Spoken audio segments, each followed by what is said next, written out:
खान साहब ने, इमरान खान ने आज एक पैगाम दे के भेजा है और ये हमारी जिम्मेदारी बन गई है कि उनका पैगाम आप तक पहुंचाएं। और उन्होंने ये कहा है कि अगस्त 2022 में जनरल बाजवा ने उनको और शाह महमूद कुरैशी को बुलाया था और उन्होंने ये कहा था कि आप जो एहतजाज कर रहे हैं रजीम चेंज का, जो उनकी हुकूमत गिराई गई उसके ऊपर जो एहतजाज है, अगर इसको बंद कर दें। उन्होंने जो उनको ऑफर दिया, मैं आज आपको उसका बताना चाहती हूँ जो खान साहब ने हमें बताया। उन्होंने कहा कि उन्होंने ऑफर ये दी थी कि अगर आप एहतजाज बंद करोगे तो उसके बदले में आपको, जब हुकूमत आएगी, आपको 2/3 या दो तिहाई आपको मेजॉरिटी दी जाएगी और आप अपनी हुकूमत बना सकोगे। और अगर आप ये बात हमारी नहीं मानोगे तो आपकी पार्टी को 30 सीटों के ऊपर महदूद कर दिया जाएगा। और अगर आप ये चीजें मान लोगे तो आप दो तिहाई मेजॉरिटी के साथ हम आपको हुकूमत बनाने देंगे।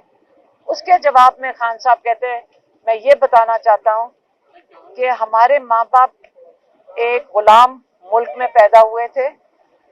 उन्होंने हमें ये सिखाया था कि शुक्र करो कि तुम एक आजाद मुल्क में पैदा हुए।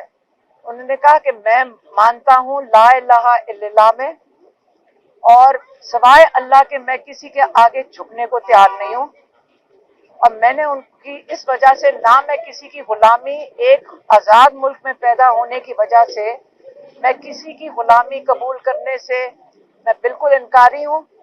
और इससे बेहतर है कि मौत बेहतर है इससे कि हम किसी की गुलामी एक आजाद मुल्क में कबूल करें। ये उनका पैगाम था, मैंने आप तक पहुंचा दिया है। ये बताएं कि खान साहब की आपके अंदर मुलाकात हुई है, ठीक है, सारे केसेस के हवाले से भी जाहिर सी बात है आप दिल्ली आती हैं, और कैसा इस सारा को देख रही हैं, और खान साहब ने क्या टिकटों के हवाले से या बाकी जो है वो, अगर कुछ जो है लोग वो ओपन ट्रायल तो हो नहीं रहा, ठीक है, हम मखसूस नाम अंदर जा रहे हैं, इस वाले से आपका बाकी क्या कहना है?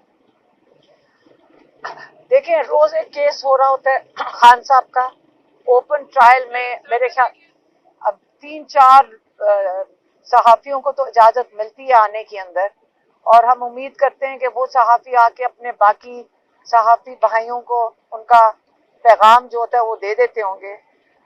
ओपन ट्रायल तो उन्होंने, आपको पता है कि जेल के अंदर ओपन ट्रायल नहीं है, ना केसेस के अंदर कोई दम है। एक दिन अगर ये केसेस खोल दें आप लोगों के सामने, आपको समझ आ जाएगी कि ये बिल्कुल बेमानी केसेस हैं और सिर्फ उनको जेल में रखने के लिए एक बेल होती है। अगला केस वहीं जज साहब अगले दूसरे कमरे में आके बैठ जाते हैं और उनके ऊपर फर्द जुर्म लगा देते हैं या उनके ऊपर उनको अरेस्ट कर लेते हैं। कल यही हुआ, एक तरफ बेल होने का चांस हो गया, दूसरी तरफ उनके ऊपर आ गया, मुकदमे आ गए।